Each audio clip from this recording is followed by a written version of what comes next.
Well, hi y'all.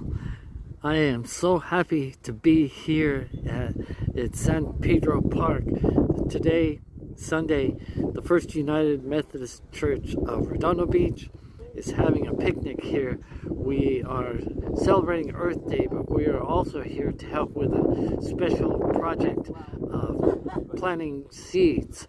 But we're having a wonderful picnic, and we couldn't ask for a nicer day here. It is so beautiful. The clouds, there are puffy clouds in the air, and in the distance in the back, you may not be able to see it, but Catalina Island is in the background there. Well, it's such a beautiful day, and so, well, bon dia, amigo. Au revoir, mon ami.